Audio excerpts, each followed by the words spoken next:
Hi everyone, my name is Sarah Bass.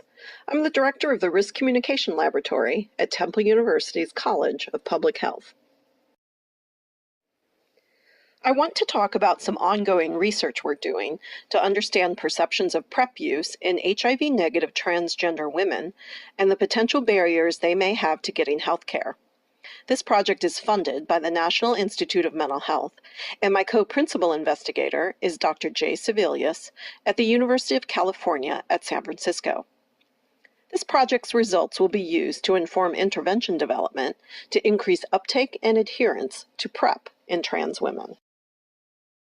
So what is PrEP, and why are we studying what the barriers to use might be in trans women? PrEP stands for pre-exposure prophylaxis. This is a medication that people can take if they are HIV negative, but are at risk for HIV infection.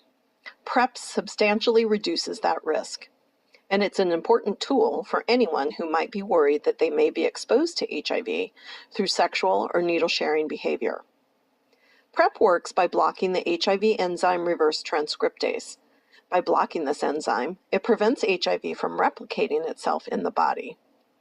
PrEP is a daily pill, but if taken every day, it substantially lowers a person's chances of getting infected. Most studies indicate that when used correctly and consistently, PrEP provides a more than 90% reduction in HIV risk. But it only works if a person takes it every day, and protection decreases if they don't.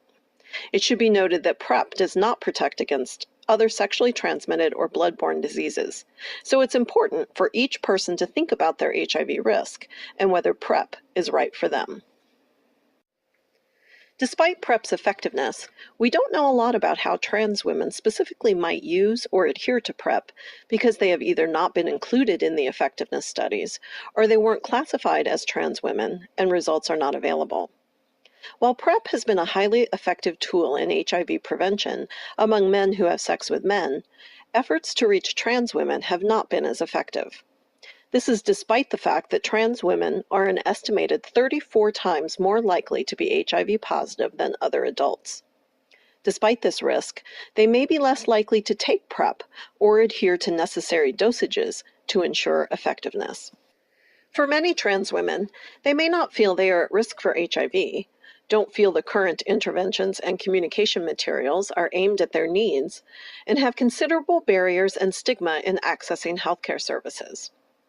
We wanted to listen to trans women and healthcare providers in hopes of gaining better insight into the reasons for this lack of PrEP uptake.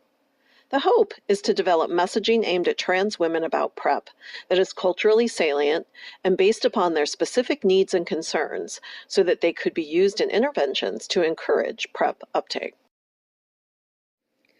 To do this, we're using a variety of research strategies to understand the needs of trans women.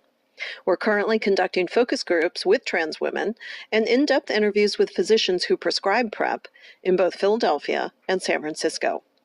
Once data analysis is done, we will then administer surveys to assess perceptions of PrEP, trans-related stigma, and barriers to health care. Using our perceptual mapping and vector modeling techniques, which are discussed in our other videos, we will develop potential communication messages and intervention strategies, and then present them to trans women and providers to get their input. The results should provide key insights into their perceptions, generating concrete message strategies that can be used in the development of a larger scale intervention to increase PrEP use among trans women at risk for HIV. That's it for now. If you're interested in our methods, please watch some of our other videos on our YouTube channel and get updates on our current work by following us on social media.